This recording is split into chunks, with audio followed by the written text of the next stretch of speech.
waxaan weli ku guda jirnaa daraasaddiina shanta gees mawduucii shanaad ee aan ku ballansanay miisaanka nolosha.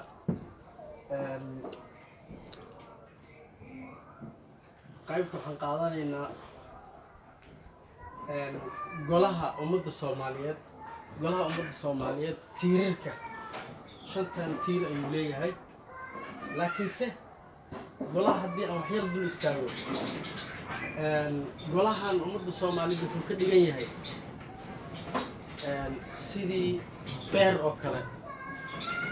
beer dabcan haddaad leedahay oo abuurkii iyo agabkii kale ee beerta lagu shaqayna aad haysato, beertaas waxaa ka filaysaa inay dalag soo saarto, dalagaasoo oo noloshaada wax badan ka taraayo.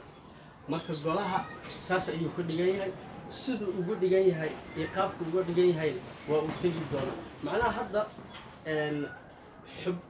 macnaha markii maamul dowladeed la dhisaayo, maamulkaas dowladeed wuxuu u baahan yahay maxaa la dhihi jiray xubno ka shaqeeyo intay doonaan hala ekaadaan. xubnahaas hadda jahawareerkan haysta waxaa ka mid ah, waxaa laga soo saaraa qabaa'ilada. dadka qaar oo adduunyada kalena waxay ka soo saaraan deegaanada, dadka qaar waxay ka soo saaraan waxaa la dhihi jiray habdhaqankooda siduu yahay. laakiin annaga waddooyinkaas oo dhan waddo ka duwanaan isticmaalaynaa. waddadaasna waan isla arki doonnaa macquulnimadeeda heerka uu la egyahay.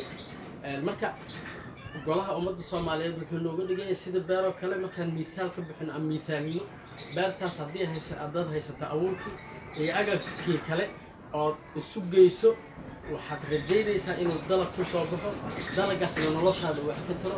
annagana golahaana waxaa nooga soo bixi doona dhammaan xubnaha, xubin kasta oo aan ugu baahano in ay ummaddan u shaqeeyaan meeshan ka soo saari lahayn ayay noqonaysaa. waana wada arki doonnaa. tiirarkan hadda gelaynaa. marka golaha ummadda Soomaaliyeed tiirarkiisa waa kana. waxaa tiir u ah maxaa la dhihi jiray tiradiisa, qaybaha uu kala baxo, dhismihiisa, shaqada uu qabanayo iyo muddadiisa. waxaana ogaataa weligaa wax kasto oo inaad dhista aad rabto amaba dhisan, haddii aad shantan miisaan saarto wax ka baxsan ma heli doontid. tusaale kale, shay kasta wuxuu leeyahay tiro, wuxuu leeyahay qaybo uu kala baxo, wuxuu leeyahay qaab dhismeed, wuxuu leeyahay shaqo uu qabto. shaqooyinku way kala duwanaan karaan. shaqo uu qabtaa jira, muddana waa leeyahay shaygaas. wax kastaa weligood ma jirayaan. marka tiirarkan waa dhismaha aan u mari doonno wax kasta maxaa la dhihi jira maantaan u baahano. shantan tiir ayaan rajaynayaa maxaa la dhihi jira inuu aasaas u yahay. tirada, qaybaha, dhismaha, shaqada, muddada. haddeerna waxaan geli doonaa maxaa la dhihi jiray tirada aan ka rabno inay ummadda golaha ummadda Soomaaliyeed, tirada aan ka rabno kow inta uu noqonayo. laba qaybihiisaan geli doonaa oo faahfaahsan.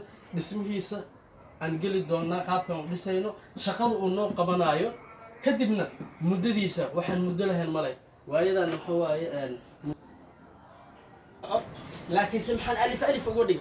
waxaan alif ugu dhigay, waxaan rabaa aan ugu talagalay inaan dadkeena inta badan waxaa la yidhahdaa aqoontoodu macnaha boqolkiiba intaas waa boqolkiiba intaas.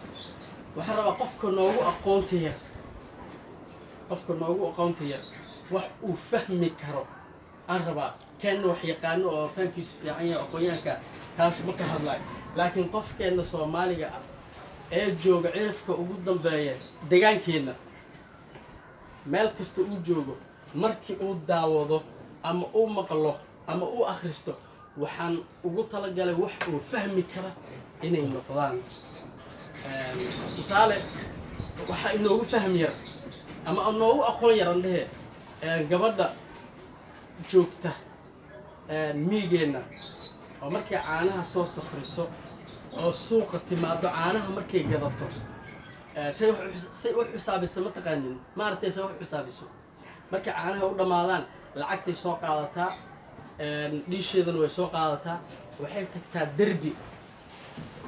derbigaasay fadhiisanaysaa lacagtii la soo baxay haddii wadatay 10 galaas oo kale oo caano ah oo galaaskii ku shilin laga siiyey waxay samaysaa ku shilin inta dhigto dhagax dul saaraysaa ku kale soo qaadaysaa intay dhigaysaa dhagaxay kor saaraysaa markay dhamaysay xisaabinay 1 2 3 4 5 10 markaasay leedahay sax waxaaga waa haysataa maxaa la yidhi markaasay waxay aadaysaa wixii ay rabtay inay gadato dukaamada tegaysaa sokortii iyo caleentii iyo bariiskii iyo dacaskii iyo wax allaale waxay rabtay markaas iibisaa marka gabadhaas fahamkeeda ku xisaabtamaynaa mud waxaad la socotaa waxaadna ogaataa qof midda wax loo qabana inay iyada tahay waayahay halkan soo fiiri unugyadan waa unug kasto unug ka mida bulshadaas gabadha hadda aan ka hadlayna unug ka mida bulshadaas waa intaan aan keeli doonaa waana keenaynaa marka wadartan guud markii la isku daro waa 100 kaas waxaan u qaybin doonaa haddeer waxaan geli doonaa qaybihii u kala baxayay ilaa waqti hadda si jumlaan u keenay laakiin hadda waxaan geli doonaa qaybahay u kala baxaan qayb ay isu raacaan qaybtaasaan geli doonaa fadlan ila soco